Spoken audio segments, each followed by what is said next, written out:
Ceritakan beliau pernah mi'raj, saudara-saudara, bertemu dengan Allah. Dan Faqihil Muqaddam Muhammad bin Ali Ba'alawi, Imam Faqihil Muqaddam ini, saudara-saudara, beliau adalah pemuka Ba'alawi. Beliau adalah pemukanya para sayyid.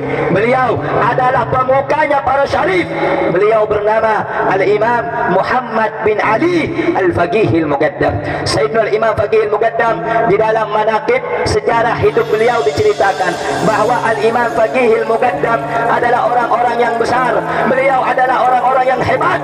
Bahkan diceritakan beliau pernah mi'raj, saudara-saudara, bertemu dengan Allah dalam satu hari 70 kali, saudara-saudara. Sehingga banyak para ulama, banyak orang-orang soleh di zaman beliau, di masa beliau, berkunjung kepada beliau untuk mengambil manfaat, untuk mengambil barokah daripada ilmu-ilmu beliau. Ada orang-orang yang tidak bahagia dinas oleh Al-Quran. Coba baca dalam Al-Quran, ada orang-orang yang dinas oleh Al-Quran tidak akan bahagia. Satu, la yuflihul kafirun, la yuflihul zalimun, la yuflihus sahirun. Tidak akan bahagia orang-orang yang kafir, tidak akan bahagia orang-orang yang zalim, tidak akan bahagia orang-orang tukang sihir, tukang merubah sejarah. Sihir itu, sahir itu tukang merubah sejarah, menina bobokan pikiran orang untuk tidak sesuai dengan yang sebenarnya, merubah-rubah sejarah Indonesia yang merdeka oleh Insinyur Soekarno, oleh Mbah Hasyim Asy'ari, Mbah Wahab Hasbullah, Bisri Sansuri, ulama-ulama Nusantara, pejuang-pejuang Nusantara, sekarang dirubah katanya hari penetapan 17 Agustus 45 oleh Habib. Ini perubahan. Tidak ada dalam sejarah masa lalu. Tidak ada di dalam kemerdekaan kita, di dalam merebut kemerdekaan dari penjajah Jepang, dari penjajah Belanda. Cerita orang-orang Habib-Habib berjuang untuk NKRI teu aya ora ono. Tapi hari ini sejarahnya ditulis seperti itu.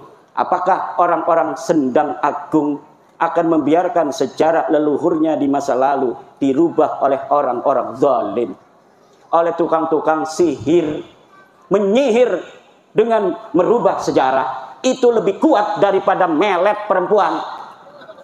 Mana? PW ini ajian peletnya udah dikasih, jangan macam-macam.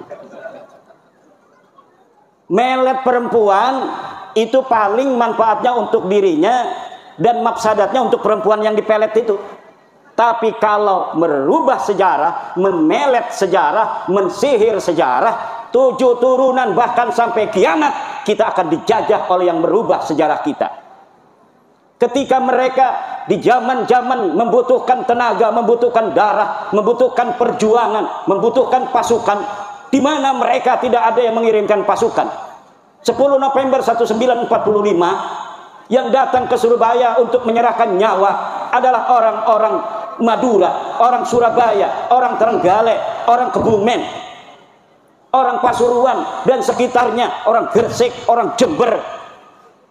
Tidak ada dari orang-orang selain nama-nama Jawa dan nama-nama Islam yang asli dari Jawa yang ikut bertempur. Tapi setelah itu hari ini mereka membuat sejarah bahwa katanya leluhur mereka yang menentukan tanggal 17 Agustus sebagai hari proklamasi.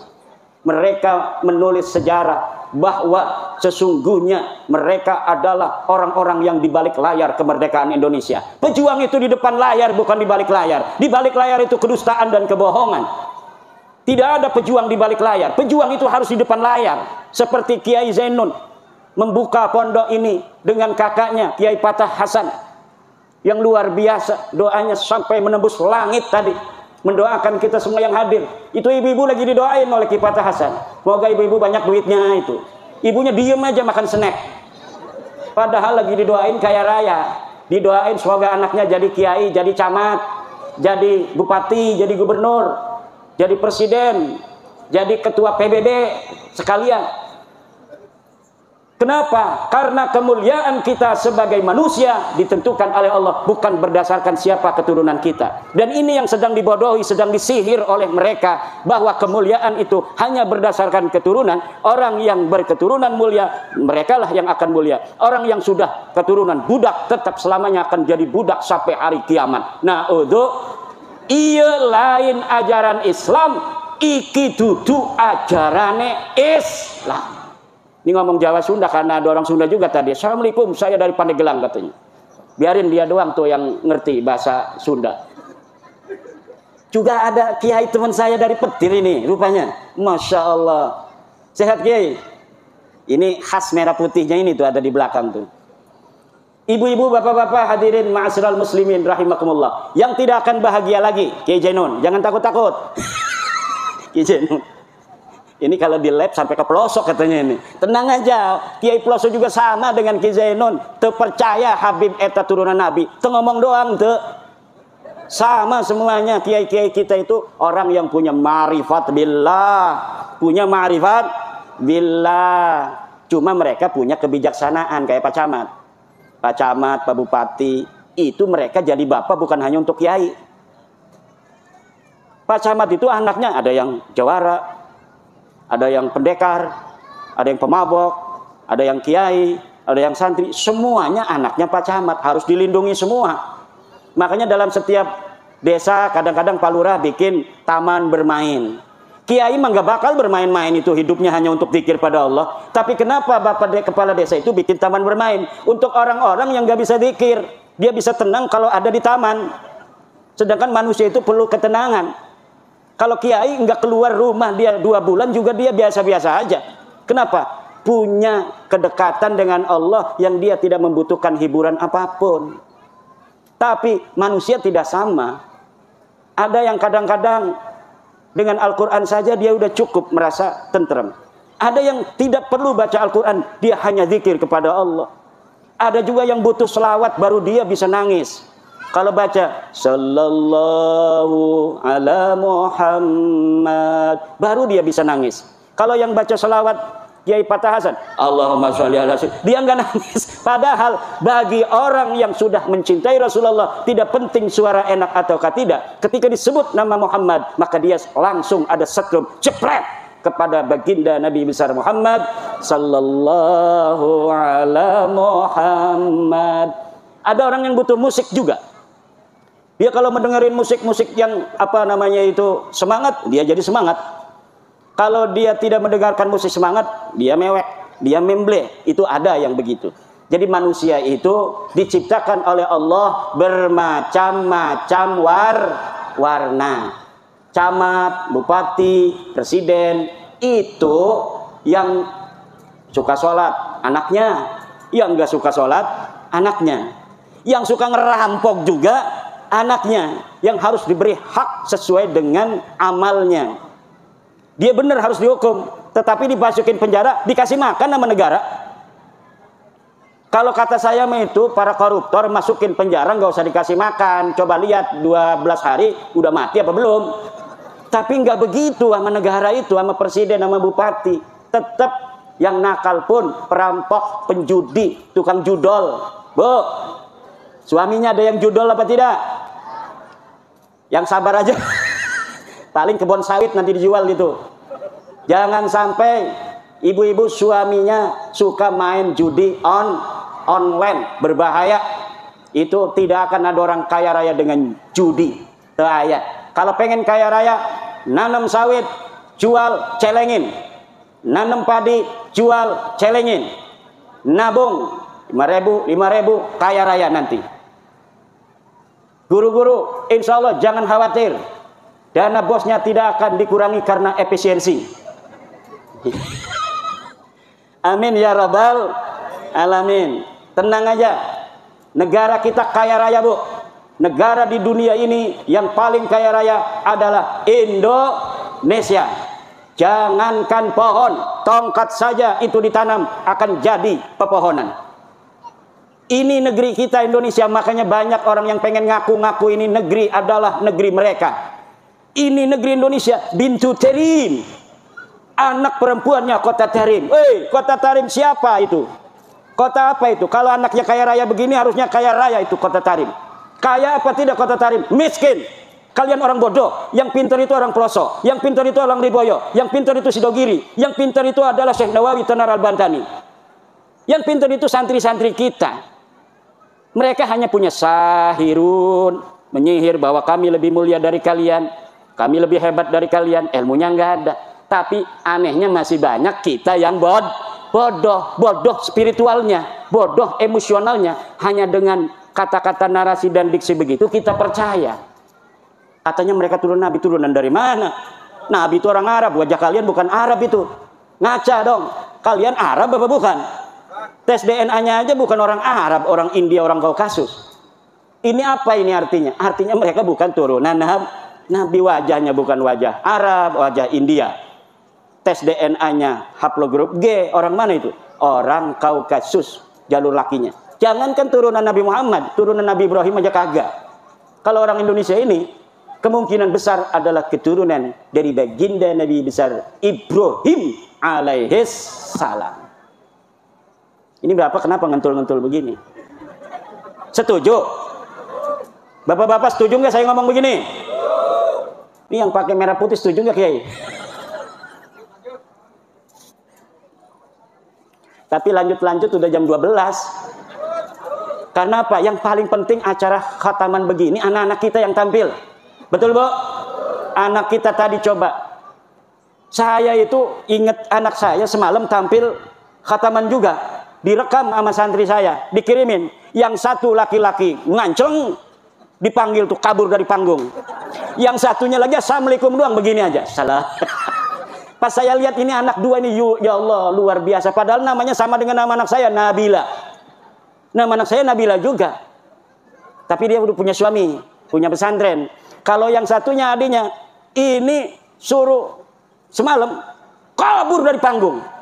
Kakaknya juga, dulu kakaknya yang sekarang sudah kuliah, umur 5 tahun, suruh tampil juga begini. Maju kabur juga. Masya Allah. Nah makanya tadi anak siapa itu yang mau tampil begitu? Itu sudah anugerah minallah, fadlun azimun. Mudah-mudahan saja dia nanti sampai besar menjadi harapan ibunya, harapan bapaknya, kebanggaan gurunya, dan akan bermanfaat untuk agama, bangsa, dan negara. Amin. Tapi ibu-ibu kalau punya anak kayak anak saya itu, jangan putus asa. Jangan putus asa. Terus saja berdoa. Mudah-mudahan saja anak yang kabur dari panggung itu nanti jadi macan panggung. Kenapa? Karena kalau masih kecil begitu masih banyak kesempatan. Anak saya yang sekarang kuliah itu kecilnya begitu, tapi sekarangnya alhamdulillah. Matan takrib tamat, Fathul Qorib tamat, Sarah Hikam tamat. Sekarang lagi Fathul Mu'in baca sendiri. Lah, jadi apa? Apapun yang terjadi dengan anak kita ketika masih kecil, nakal kayak setan, kayak dajjal nakalnya. Tapi itu belum selesai, bapak-bapak. Jangan, kayaknya anak saya ini nggak ada kesempatan, nggak ada harapan. Tidak ada. Semua anak-anak kita berpotensi menjadi anak-anak bermanfaat dan mempunyai kedudukan dalam hidupnya nanti di masa yang akan datang. Semuanya sama. Saya sebagai guru, sebagai pengasuh pesantren, ada anak kelihatan anak kiai, alhamdulillah. Ada anak bapaknya aja tatoan, tapi pengen anaknya jadi kiai katanya. Alhamdulillah. Kadang anaknya nurut. Ada lagi yang anaknya memang anak nakal udah memang dikeluarkan dari berbagai macam sekolahan. Katanya di Jakarta sekolah tawuran melulu, minum-minuman. Apakah bisa diterima di sini, Yai? Saya kalau bisa untuk menjadikan anak ini menjadi anak yang soleh, ini pahalanya 200 kali lipat daripada anak kiai tadi yang datang kemari kemudian jadi anak soleh. Semakin besar kita itu bekerja, maka semakin besar pahala yang akan kita dapatkan. Semakin susah kita mengajar anak kemudian berhasil, maka pahala yang akan kita jadi, apa yang akan diberikan Allah kepada kita akan semakin besar. Jadi saya tidak pernah berputus asa ngajarin anak, ngajarin santri. Dan ketika ada yang datang kelihatan ditolak di pondok lain, ditolak di pondok ini, ditolak di sekolahan itu karena nakal, kata saya mudah-mudahan aja takdir nurutnya sama saya. Maka saya tetap terima.